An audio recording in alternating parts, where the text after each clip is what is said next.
आप सबका आपके अपने YouTube चैनल की कथा टीवी पर मैं मीनू शर्मा स्वागत करती हूँ। सभी को मेरा राधे राधे।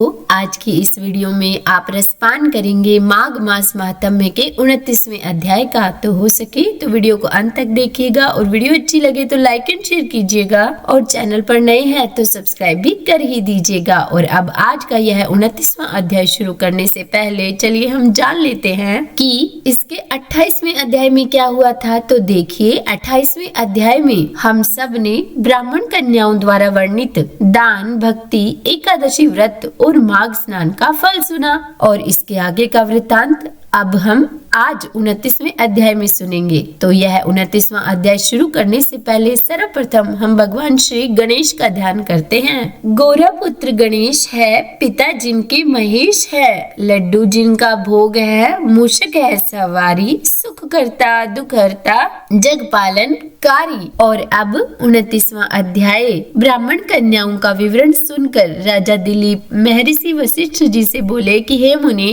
इन ब्राह्मण कन्याओं का वृतांत सुन मुझे बहुत शांति हो रही है। तब महर्षि वशिष्ठ जी मुस्कुराए और बोले कि हे राजन, माघ स्नान और उपवास आदि महान पुण्य करने वाले मनुष्य इसी प्रकार दिव्य लोकों में जाते आते रहते हैं। प्राचीन काल में पुष्कर ब्राह्मण भी यमलोक में गए थे और वहां बहुत से नारकीय जीवों को नरक से निकालकर फिर पहले की ही तरह ही अपने घर में रहने लगे। त्रेता युग में जब भगवान श्री रामचंद्र जी राज्य करते थे, तभी एक समय किसी ब्राह्मण का पुत्र मरकर यमलोक में गया और पुनः वह जी उठा। क्या यह बात तुमने नहीं सुनी है? देवकी नंदन श्री कृष्ण ने अपने गुरु संदीपनी के पुत्र को, जिसे बहुत दिन पहले ही मगरमच्छ ने अपना ग्रास बना लिया था, उसे यमलोक से लाकर अपने गुरु को अर्पण किया था। इसी प्रकार से और भी कई मनुष्य यमलोक से वापस लौट आए हैं। इस विषय में संदेह नहीं करना चाहिए। अच्छा,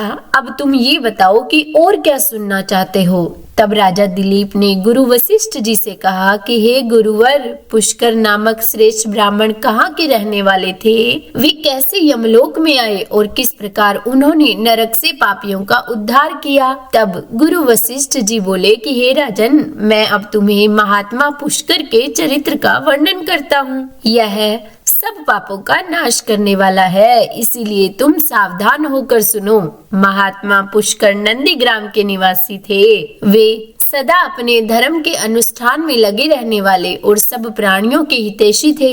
सदा माघ स्नान और स्वाध्याय में लगे रहते तथा समय पर अनन्य भाव से श्री विष्णु की आराधना किया करते। महात्मा पुष्कर अपने कुटुंब के साथ रहते और नित्य वैदिक यज्ञ करते थे। हे राजन, वे हर समय विष्णु, कृष्ण, दामोदर, अच्युत, गोविंद, अनंत, देवेश्वर इत्यादि रूप से केवल भगवान नामों का ही कीर्तन किया करते थे। भगवान विष्णु की आराधना को छोड़कर और किसी काम में उन ब्राह्मण देवता का मन स्वप्न में भी नहीं लगता था। एक समय सूर्य पुत्र यमराज ने अपने भयंकर दूतों को आज्ञा दी कि जाओ, नंदीग्राम निवासी पुष्कर नामक ब्राह्मण को यहाँ पकड़ कर लाओ। यह आदेश सुनकर और यमराज के बताए हुए पुष्कर को न पहचान कर वे यमदूत उन महात्मा पुष्कर को ही यमलोक में पकड़ कर ले गए। महात्मा पुष्कर को आते देख यमराज मन ही मन भयभीत हो गए और आसन से उठकर खड़े हो गए। फिर महात्मा पुष्कर को आसन पर बिठाकर उन्होंने दूतों को फटकारा और कहा कि अरे, तुम लोगों ने यह क्या किया? मैंने तो दूसरे ब्राह्मण पुष्कर को लाने को कहा था। तुम लोगों के विचार कितने पापपूर्ण हैं। भला सब धर्मों के ज्ञाता, विशेषतः भगवान विष्णु के भक्त, सदा सद्मार्ग पर चलने वाले, माघ स्नान करने वाले और उपवास परायण महात्मा पुरुष को यहाँ मेरे समीप क्यों ले आए? दूतों को इस प्रकार डांट कर यमराज ने महात्मा पुष्कर से कहा कि हे ब्राह्मण श्रेष्ठ, तुम्हारे पुत्र और स्त्री आदि सब बांधव बहुत व्याकुल होकर रो रहे हैं, अतः तुम अभी जाओ। तब महात्मा पुष्कर ने यमराज से कहा कि भगवान, जहाँ पापी पुरुष यम यातनाएं भोगते हैं, मैं उन सब नरकों को देखना चाहता हूँ। यह सुनकर सूर्यपुत्र यमराज ने पुष्कर को सैकड़ों और हजारों नरक दिखलाए। तब पुष्कर ने देखा कि पापी जीव नरकों में पड़कर बड़ा कष्ट भोगते हैं। कोई सूली पर लटका है, किसी को व्याघ्र खा रहा है, कोई तपी हुई बालू पर जल रहे हैं, किन्हीं को कीड़े खा रहे हैं, कोई जलते हुए घड़े में डाल दिए गए हैं, तो कोई कीड़ों से पीड़ित है, कोई कांटों के वन में दौड़ रहे हैं और जिससे उनके अंग छिन्न भिन्न हो रहे हैं।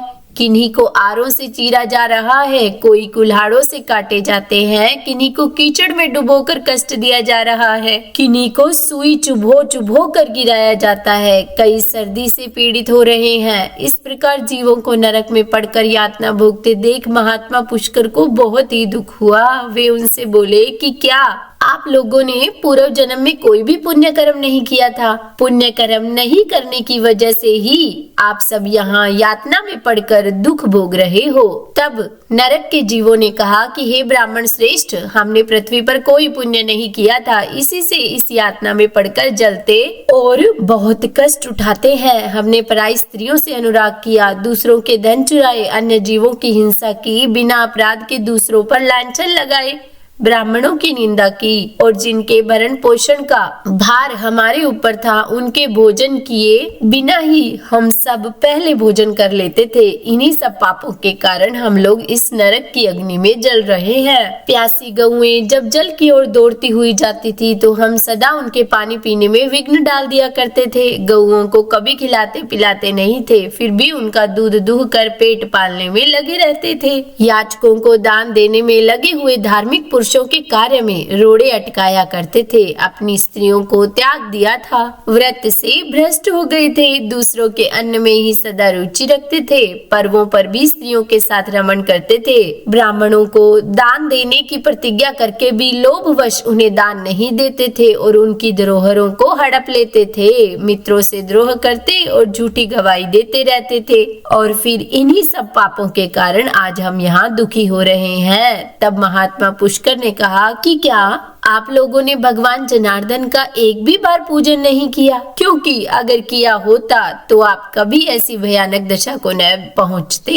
जिन्होंने समस्त लोकों के स्वामी भगवान पुरुषोत्तम का पूजन किया है, उन मनुष्यों का मोक्ष तक हो सकता है, तो फिर पाप श्रेय की तो कोई बात ही क्या है। आप लोगों ने श्री पुरुषोत्तम भगवान के श्री चरणों में मस्तक भी नहीं झुकाया है, इसी से आपको इस अत्यंत भयंकर नरक की प्राप्ति हुई है। अब यहाँ हाहाकार करने से क्या लाभ? निरंतर भगवान श्री हरि का स्मरण कीजिए, वे श्री विष्णु समस्त पापों का नाश करने वाले हैं। मैं भी हर समय जगदीश्वर भगवान के नामों का कीर्तन करता हूँ और ये नाम निश्चय ही आप सबका कल्याण करेंगे। नरक के जीवों ने कहा कि हे ब्राह्मण, हमारा अंतःकरण अपवित्र है, हम अपने पापों से बहुत दुखी है। ऐसे में आपके शरीर को छूकर बहने वाली वायु हमें परम आनंद प्रदान कर रही है। हे धर्मात्मन, आप कुछ देर तक यहाँ ठहरिए, जिससे हम दुखी जीवों को कुछ तो सुख मिल सके।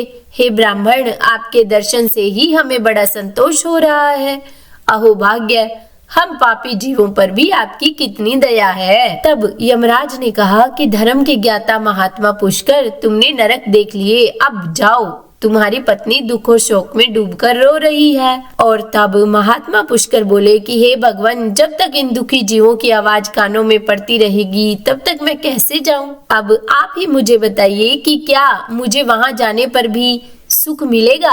आपके दूतों की मार खाकर जो आग की ढेर में गिर रहे हैं, उन नारकीय जीवों की यह दिन रात की पुकार सुनिए। कितने ही जीवों के मुख से निकली हुई यह ध्वनि सुनाई देती है, हाय मुझे बचाओ, मेरी रक्षा करो, रक्षा करो। समस्त भूतों के आत्मा और सबके ईश्वर सर्वव्यापी श्री हरि की मैं नित्य आराधना करता हूँ। इस सत्य के प्रभाव से नरकीय जीव तत्काल मुक्त हो जाए। भगवान विष्णु सब में स्थित है और सब कुछ भगवान विष्णु में स्थित है, और इस सत्य से नरकीय जीवों का तुरंत दुखों से छुटकारा हो जाए। हे कृष्ण, हे अच्युत, हे जगन्नाथ, हे हरे, हे विष्णु, हे जनार्दन, यहाँ नरक के भीतर यातना में पड़े हुए इन सभी जीवों की रक्षा कीजिए। पुष्कर के द्वारा उच्च उच्चरित भगवान के नाम सुनकर वहां नरक में पड़े हुए सभी पापी तत्काल उससे छुटकारा पा गए। वे सब बड़ी प्रसन्नता के साथ महात्मा पुष्कर से बोले कि हे श्रेष्ठ ब्राह्मण, हम नरक से मुक्त हो गए। इस संसार में आपकी अनुपम कीर्ति का विस्तार हो। यमराज को भी इस घटना से बड़ा ही विस्मय हुआ।